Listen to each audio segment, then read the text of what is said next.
سيدنا محمد وبارك وسلم. رب اشرح لي صدري ويسر لي أمري واحلل عقدة من لساني يفقه قولي.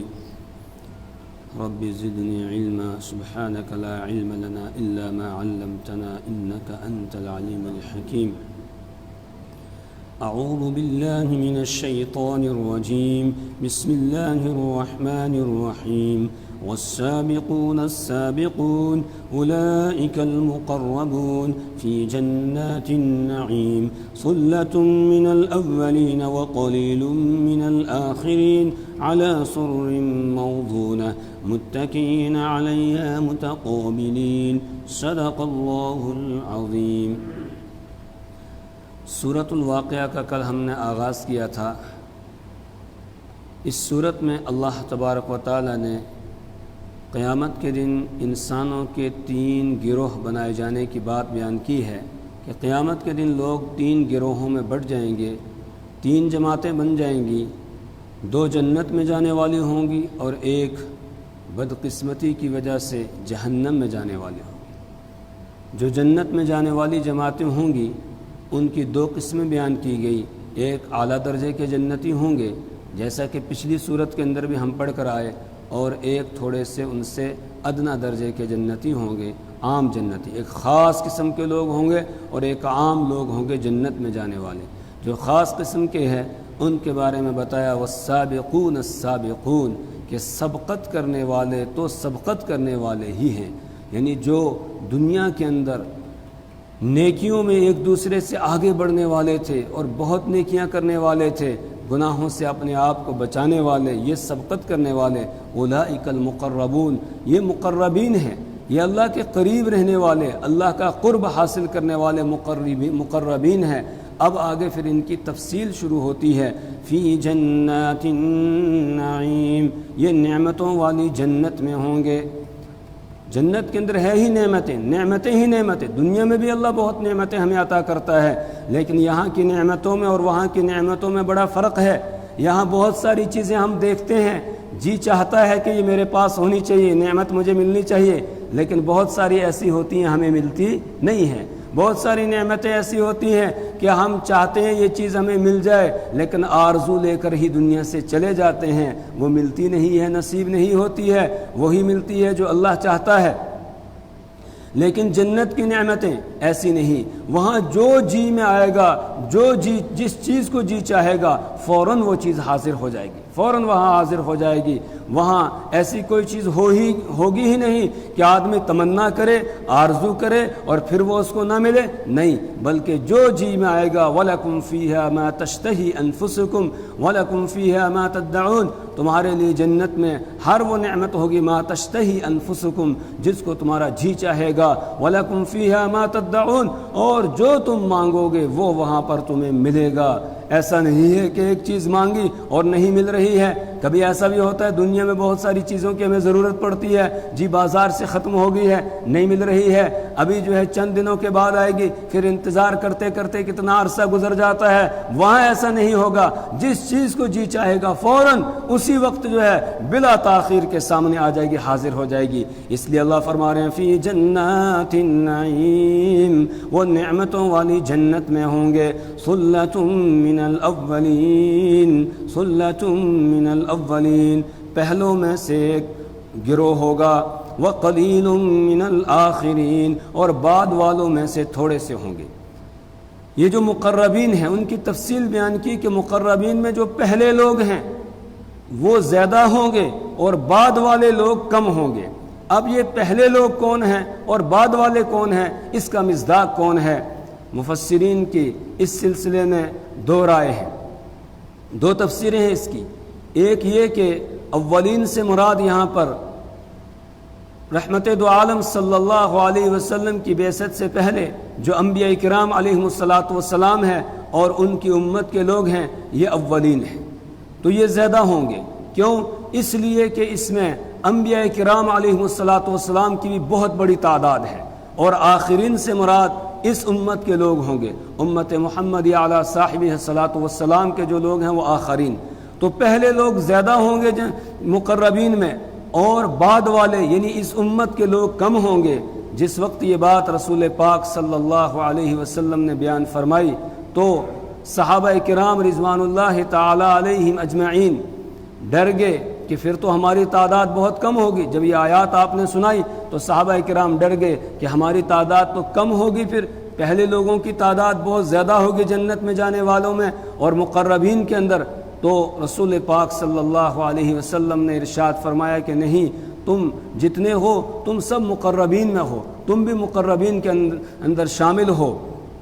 اور اسی کی بنیاد پر دوسری تفسیر مفسرین نے یہ لکھی ہے کہ اس سے مراد ہر امت کے اولین اور آخرین ہے، ہر نبی کی امت کے اولین اور آخرین ہے، کہ ہر نبی پر پہلے جن لوگوں نے ایمان لایا وہ اولین ہے، اور بعد میں جو لوگ ایمان لاتے رہے وہ آخرین ہے، اور ہر نبی کی امت کے اولین کے لوگ زیادہ ہوں گے مقربین میں اور بعد والے لوگ کم ہوں گے۔ اسی طرح رحمت دو عالم صلی اللہ علیہ وسلم کی امت کے جو لوگ ہیں تو آپ کی امت کے لوگوں میں بھی جو پہلے آپ پر ایمان لانے والے ہیں صحابہ کرام رضوان اللہ تعالی علیہم اجمعین، پھر تابعین، پھر تبع تابعین، اور پھر ان کے بعد کے لوگ جو ہیں قریبی زمانے کے لوگ، یہ زیادہ ہوں گے، اور بعد والے لوگ جو بعد میں آنے والے ہیں قیامت کے قریب میں آنے والے ہیں ان کی تعداد کم ہوگی مقربین میں، پہلے لوگوں کی تعداد زیادہ ہوگی۔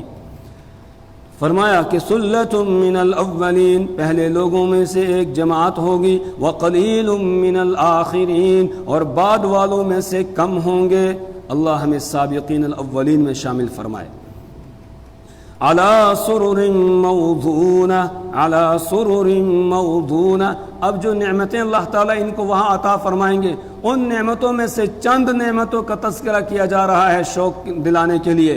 علی سرر موضونہ، سرر یہ سریر کی جمع ہے، اس کے معنی چارپائی۔ علی سرر موضونہ، وہ ایسے پلنگوں پر، ایسی چارپائیوں پر ہوں گے، موضونہ کہ جو سونے کی تاروں سے بنائی ہوئی ہوں گی۔ یہاں دنیا کے اندر ہم چارپائی بناتے ہیں، رسیوں سے بناتے ہیں، اور پھر وہ رسیاں میلی ہو جاتی ہیں، پھر ان میں کھٹمل پیدا ہو جاتے ہیں، جوئیں ہوتی ہیں اور چیزیں ہوتی ہیں۔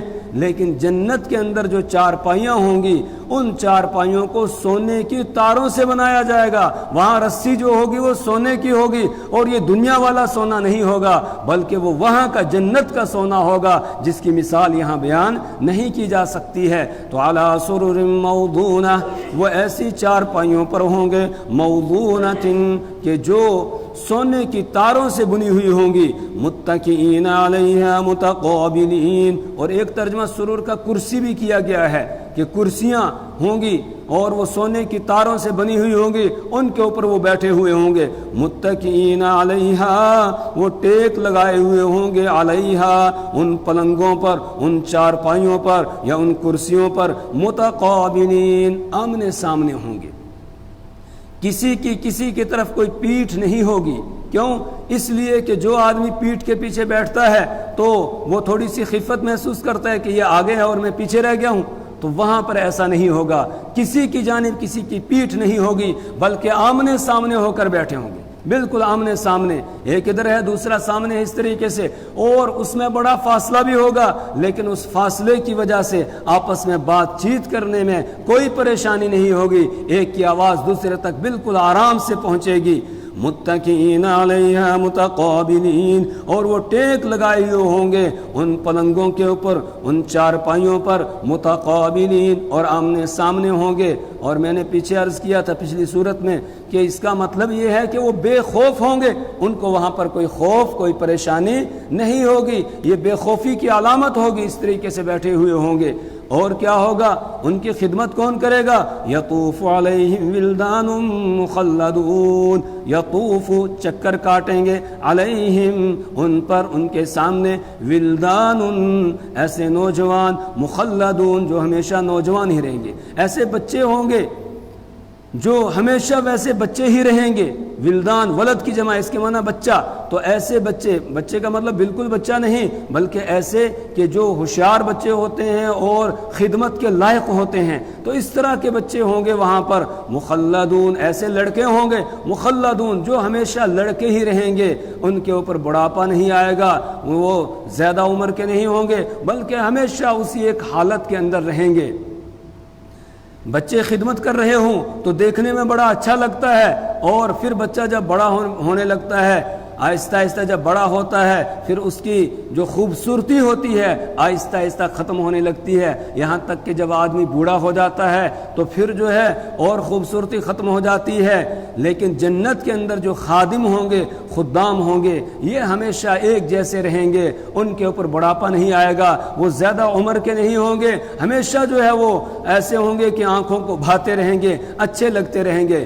تو یطوف علیہم ولدان مخلدون، اب یہ ولدان، یہ لڑکے جو ہوں گے خدمت گزار، یہ کون ہوں گے؟ مفسرین کی ایک تفسیر یہ ہے، مفسرین ایک تفسیر یہ بیان کرتے ہیں کہ یہ جو کافروں کے نابالغ بچے دنیا سے چلے جاتے ہیں، انہی کو اللہ تعالیٰ خادم بنا کر جنت کے اندر داخل کرے گا، کیونکہ یہ غیر مکلف نہیں ہے۔ یہ جب یہ مکلف نہیں ہے تو ان کا حساب کتاب بھی نہیں ہے، ان کو جنت اللہ تعالیٰ عطا کرے گا، تو یہ جنت میں خادم ہوں گے جنتیوں کے۔ اور ایک تفسیر یہ ہے کہ نہیں، ولدان سے مراد ایسے لڑکے ہیں جن کو اللہ تعالیٰ جنت کے اندر ہی پیدا کریں گے، یہ جنتی مخلوق ہے، جس طریقے سے حوریں جنتی مخلوق ہے جن کو اللہ تعالیٰ وہیں کستوری، عنبر اور کافور اور زعفران سے پیدا کرے گا، اسی طریقے سے یہ جو لڑکے ہوں گے خدمت گزار، یہ خدام بھی اسی طرح کافور، عنبر اور زعفران اور کستوری وغیرہ سے پیدا کیے ہوئے ہوں گے، یہ جنتی مخلوق ہے۔ یہ دو تفسیریں ہیں۔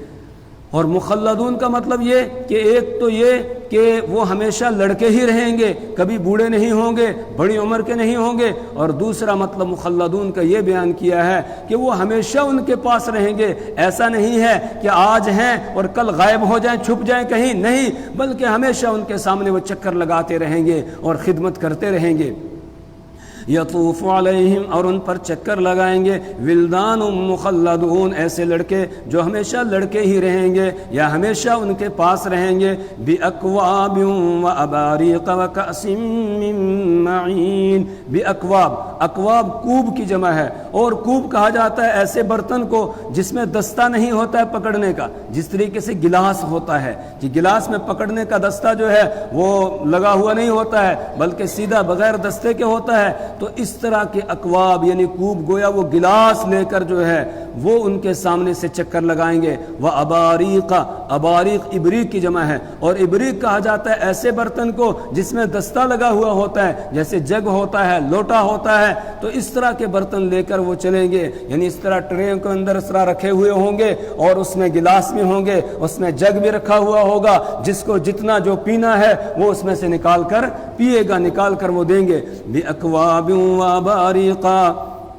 وکأس من معین، کأس کے معنی آتے ہیں جام، وکأس من معین، اور جام شراب لے کر وہ چکر لگائیں گے۔ جیسے ہی جام کا لفظ آتا ہے فوراً آدمی کا ذہن یہ دنیا کی جو گندی شراب ہوتی ہے اس کی طرف چلا جاتا ہے، جس کو پینے کے بعد آدمی کو بدحواس ہو جاتا ہے، ہوش نہیں رہتا ہے، منہ سے بدبو آنے لگتی ہے، سر میں درد ہونے لگتا ہے، پیٹ کے اندر مروڑ پڑنے لگتا ہے، اور آدمی بک بک کرتا ہے، بکواس کرتا ہے۔ ویسے ہی راستے میں چلتا ہوا کسی کو گالی دیتا ہے، کسی کو کچھ کہتا ہے، اگر کچھ نہیں تو کچھ نہ کچھ بولتا ہوا چلتا ہے، اس طریقے کی یہ گندی شراب ہوتی ہے۔ تو جیسے ہی جام کا لفظ آتا ہے فوراً ذہن ادھر جاتا ہے، اس لیے اللہ تعالیٰ نے بیان فرمایا کہ وہ جام جو وہاں پر پیش کیے جائیں گے، اس جام کو یہاں دنیا کی اس گندی شراب کے اوپر جو ہے قیاس نہ کرنا، بلکہ وہاں جو شربت وہ پینے کے لیے دیا جائے گا، جو شراب طہور وہاں پر دی جائے گی پینے کے لیے، من معین، وہ نتھری ہوئی ہوگی، وہ صاف ستھری ہوگی، صاف ستھرے اور نتھرے ہوئے چشمے سے وہ جام بھرے جائیں گے۔ لا یصدعون عنہا، لا یصدعون عنہا، یصدعون یہ صداع سے نکلا ہے، اور صداع کے معنی آتے ہیں سر میں درد۔ لا یصدعون عنہا، اور ان کے سر میں درد نہیں ہوگا، عنہا اس کی وجہ سے، اس جام شراب کی وجہ سے ان کے سر کے اندر درد نہیں ہوگا۔ اور دوسرا ترجمہ یہ بھی کیا گیا ہے کہ پیٹ کے اندر مروڑ نہیں پڑے گا، پیٹ میں درد نہیں ہوگا۔ ولا ينزفون، اور وہ بدحواس نہیں ہوں گے، ان کی عقل نہیں ماری جائے گی۔ دنیا کی شراب جو پیتا ہے تو یہ گندی شراب پیتا اس کی عقل ماری جاتی ہے، وہ بک بک کرتا ہے اور اس کے پینے میں گناہ ہے، دنیا کی شراب کے پینے میں گناہ ہے۔ رحمت دو عالم صلی اللہ علیہ وسلم نے ارشاد فرمایا جس نے یہاں شراب پی لی اس کو اللہ تعالیٰ وہ شراب طہور سے محروم کر دے گا، اس کو اللہ جنت میں داخلہ نہیں دے گا جو یہاں پر شراب کا عادی ہو جاتا ہے۔ اور بھی بہت وعیدیں بیان کی گئی کہ شب قدر جیسا موقع ہوتا ہے اس میں بھی اللہ تعالیٰ جن لوگوں کی مغفرت نہیں کرتا ہے اس میں ایک مدمن خمرن ہے جو ہمیشہ نشے میں رہنے والا آدمی ہے، نشہ کرنے والا آدمی ہے، اس کی مغفرت اور بخشش شب قدر کے اندر بھی نہیں ہوتی ہے، اس کے پینے میں گناہ ہے، حرام ہے یہ۔ لیکن جنت کی جو شراب ہوگی وہ ایسی نہیں ہوگی، وہاں تو جام شراب ان کو پیش کیے جائیں گے اور وہ صاف ستھری ہوگی، فلٹر کی ہوئی ہوگی، لا یصدعون عنہا، اس کی وجہ سے ان کے سر میں درد نہیں ہوگا، ولا ینزفون، اور نہ وہ بدحواس ہوں گے۔ تو یطوف علیہم، ان پر چکر لگائیں گے، ولدان مخلدون، ایسے لڑکے جو ہمیشہ لڑکے ہی رہیں گے، باکواب،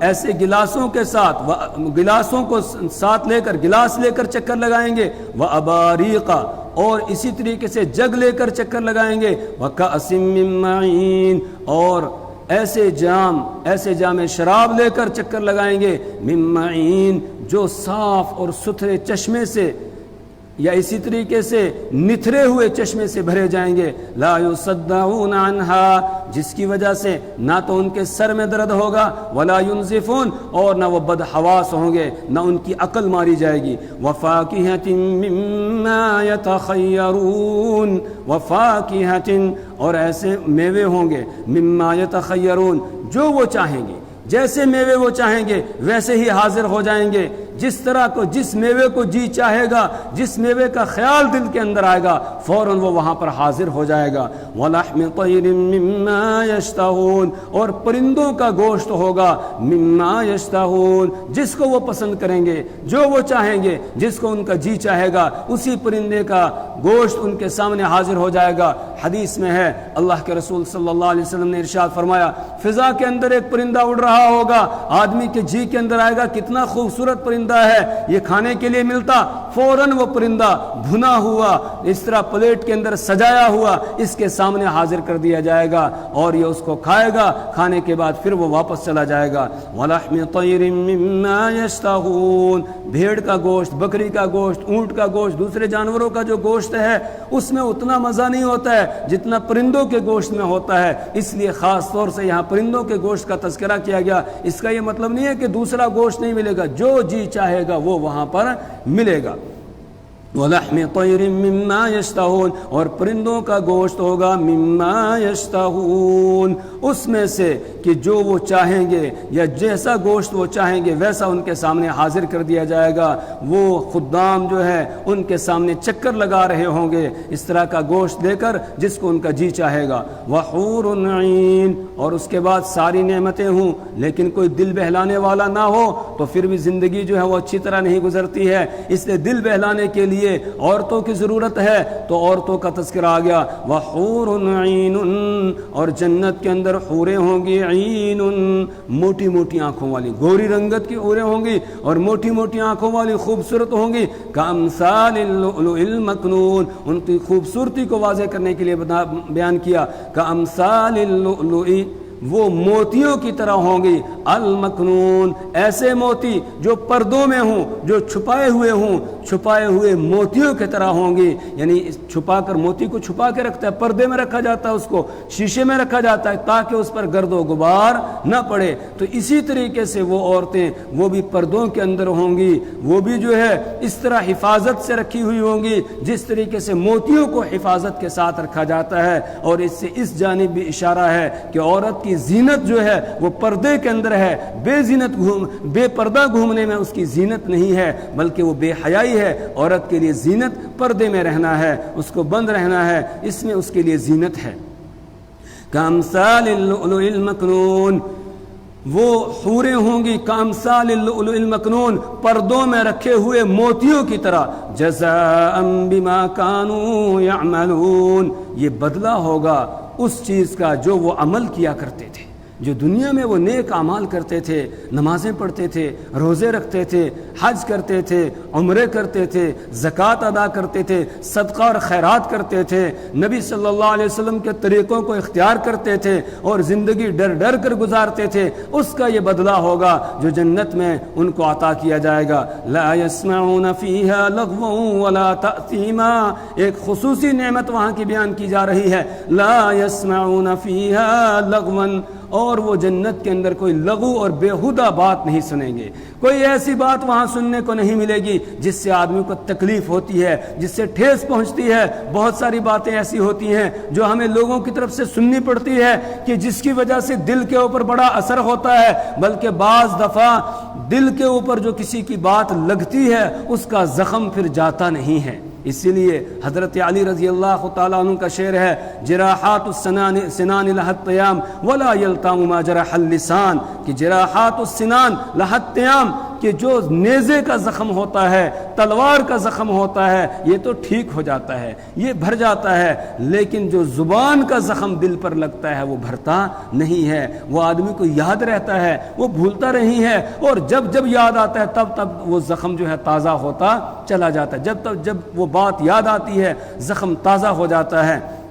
اللہ فرمانے جنت ایسا مقام ہے کہ وہاں پر کسی کو کوئی ایسی بات سننے کو ملے گی ہی نہیں کہ جس سے کسی کے دل کو تکلیف پہنچے اور ٹھیس پہنچے۔ لا يسمعون فيها لغوا، وہاں پر لغو اور بیہودہ بات نہیں سنیں گے، ولا تأثیما، اور نہ کوئی گناہ کی بات سنیں گے۔ یہاں دنیا کے اندر گناہ کی باتیں ہوتی ہیں، بہت ساری مجلسیں ہوتی ہیں جن میں کسی کی غیبت ہوتی ہے، گناہ کی بات ہو رہی ہے، کسی کی چغل خوری ہوتی ہے، گناہ کی بات ہو رہی ہے، کسی کے خلاف غلط پلان بنایا جا رہا ہے، تدبیر کی جا رہی ہے، یہ گناہ کی بات ہے۔ بہت ساری گناہ کی باتیں ہوتی ہیں دنیا کے اندر، لیکن جنت کی جو مجلسیں ہوں گی ان میں کوئی گناہ کی بات نہیں ہوگی، وہاں بیٹھیں گے کسی کو کوئی گناہ کی بات سننے کو ملے گی ہی نہیں۔ لا يسمعون فيها لغوا، نہ وہاں پر وہ بیہودہ بات کو سنیں گے، ولا تأثیما، اور نہ گناہ کی بات کو سنیں۔ ایک مسئلہ بھی یاد رکھیں، ایسی مجلس جہاں پر گناہ کی بات ہو رہی ہو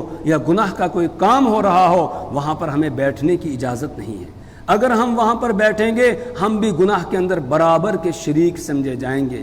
مثال کے طور پر کوئی مجلس ہے، اس میں کسی کی غیبت ہو رہی ہے، تو اب ہم اگرچہ غیبت نہیں کر رہے ہیں لیکن وہاں بیٹھ کر جو سن رہے ہیں اس کی وجہ سے ہم بھی برابر کے شریک ہوں گے، برابر کے۔ اس لیے قرآن نے کہا فلا تقعد معہم، کہ جہاں گناہ کا کام ہو رہا ہو، جہاں اللہ کی ناراضگی والا کام ہو رہا ہو، فلا تقعد معہم، تو ان کے ساتھ تم نہ بیٹھو، حتی یخوضوا فی حدیث غیرہ، یہاں تک کہ وہ دوسری کسی بات میں لگ جائیں۔ اگر تم وہیں پر بیٹھے رہے، تم نے اس مجلس کو نہیں چھوڑا، انکم اذا مثلہم، تب تم بھی انہی کی طرح ہو جاؤ گے، انہی کی طرح شمار کیے جاؤ گے، پورے گناہ کے اندر تم بھی جو ہے شمار کیے جاؤ گے۔ اس لیے غیبت کی مجلس ہو یا کوئی اور گانے بجانے کی مجلس ہو یا اور کوئی بے حیائی والی مجلس ہو، کسی بھی گناہ کے کام والی مجلس ہو، وہاں پر ہمیں رکنے کی اجازت نہیں ہے۔ ہاں سمجھانے کی نیت کے ساتھ جا سکتے ہیں، ان کو نہیں انل منکر کرنے کی نیت سے جا سکتے ہیں، لیکن وہاں جا کے نہیں انل منکر کرنا ہے، پھر ان کو سمجھانا ہے۔ اگر سمجھ میں بات آ جائے ٹھیک ہے، نہیں سمجھ میں بات آ رہی ہے تو جلدی اس جگہ کو چھوڑ دے، پھر وہاں رکنے کی اجازت نہیں ہوتی ہے۔ تو جنت ایسا مقام ہے کہ جہاں پر آدمی کو نہ بیہودہ بات سننے کو ملے گی، نہ کوئی گناہ کی بات سننے کو ملے گی۔ پھر کیا سننے کو ملے گا؟ الا قیلا سلاما سلاما، مگر وہاں کا قول ہوگا، وہاں کی گفتگو کیا ہوگی؟ سلاما سلاما، سلام سلام کی آوازیں آئیں گی، سلام سلام کی۔ اللہ کی طرف سے بھی سلام پیش کیا گیا، سلام قولا من رب الرحیم، رب رحیم کی طرف سے اس کے بندوں کو سلام پیش کیا جائے گا۔ والملائکۃ یدخلون علیہم من کل باب سلام علیکم بما صبرتم، اور فرشتے ہر دروازے سے داخل ہو رہے ہوں گے اور ان کو سلام پیش کر رہے ہوں گے۔ جنت کے در و دیوار سے سلامتی کی آواز آ رہی ہوگی۔ جب وہاں کے درختوں کے پتے ہوا کی وجہ سے آپس میں ٹکرائیں گے تو ان سے بھی سلامتی کی آواز آ رہی ہوگی، اور آپس میں ایک دوسرے سے ملیں گے تب بھی سلام سلام کی آوازیں آئیں گی۔ اور اس کے علاوہ جو باتیں وہاں پر ہوں گی وہ سلامتی والی باتیں ہی ہوں گی، کوئی ایسی بات نہیں ہوگی جس سے کسی کو کوئی خطرہ محسوس ہو، کوئی گناہ کی بات ہو، ایسا کچھ بھی وہاں سننے کو نہیں ملے گا۔ اللہ سے دعا کریں اللہ تبارک و تعالی ہم سب کو مقربین میں شامل فرمائے، اپنے مقرب بندوں میں شامل فرمائے۔ اللہ تعالیٰ ویسے ہی اعمال کرنے کی ہمیں توفیق عطا فرمائے، اور برے اعمال سے، گناہ کے کاموں سے اللہ تعالیٰ ہماری نسلوں کی حفاظت فرمائے۔ سبحان اللہ و بحمدہ، سبحانک اللہم و بحمدک، ونشہد ان لا الہ الا انت ونستغفر